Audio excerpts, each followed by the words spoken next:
और इस voter list capturing से न सिर्फ जनता के विश्वास की ठगी हो रही है, न सिर्फ लोकतंत्र पर आघात हो रहा है, बल्कि इस देश के निर्माणकर्ता जो महानायक थे, जिन्होंने यूनिवर्सल अडल्ट फ्रेंचाइज हर वयस्क नागरिक को वोट का अधिकार दिया था, उस पर भी प्रहार हो रहा है, उसका भी हनन हो रहा है और बड़ी निर्लज्जता के साथ हो रहा है, दिन दहाड़े सरेआम हो रहा है। और इस घमंड और इस अकड़ के साथ हो रहा है कि जिसकी लाठी उसकी भैंस। देश में हमारी सरकार है, बिहार में हमारी सरकार है, तो हम चाहें तो कुछ कर जाएंगे और कोई हमें रोक नहीं पाएगा।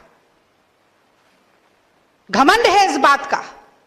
लगता है उन्हें बार बार ये भाजपाइयों को कि लश्कर भी हमारा है, सरदार हमारा, हम झूठ को सच लिख दें, अखबार हमारा, और बिहार के फरियादी जाएं तो कहां जाएं, कानून हमारा है, दरबार हमारा। लेकिन मैं बता देती हूं कि जिस तरह से अजीत अंजुम जी ने ये रिपोर्टिंग की है, ऐसे निर्भीक सच्चे पत्रकार जब तक हैं और संविधान को हाथ में लिए गरीब, पिछड़े, शोषित, दलित, अल्पसंख्यक, हर वो व्यक्ति जो पंक्ति में अंतिम दर्जा प्राप्त है, उसकी लड़ाई लड़ने के लिए राहुल गांधी जैसे नेता जब तक इस देश में है, तो मोदी जी की अपने मन की बात लोगों पर नहीं थोपी जा सकेगी।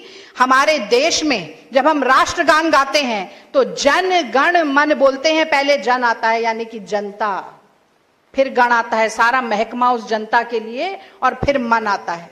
और यहां मोदी जी अपनी उलटबाजी चला रहे हैं।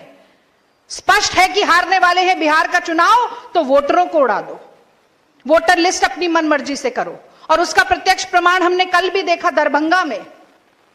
भाजपा की महिला जिलाध्यक्ष बीएलओ के साथ बैठकर वोटरों की छटनी कर रही है। अपने वोट इस तरफ, विरोधी वोट हटा दिए जाएं। तो भाजपा के मतदाताओं को भी चिन्हित किया जा रहा है और भाजपा विरोधी मतदाताओं को भी चिन्हित किया जा रहा है, और जो भाजपा विरोधी है उन्हें धड़ल्ले के साथ उड़ाया जा रहा है। मैं समझती हूं कि बहुत ही शर्मनाक बात है। इस तरह के यू टर्न कैसे मोदी जी लेते हैं, उनको जरा सी भी इस बात के ऊपर लज्जा नहीं आती। जग जाहिर बात है कि ये मोदी सरकार ने ही रिप्रेजेंटेशन ऑफ पीपल्स एक्ट के अनुच्छेद 23(4) में बदलाव करके आधार कार्ड को पहचान के रूप में मान्यता दी थी, और अब रातों रात आधार कार्ड ही निराधार हो जाता है।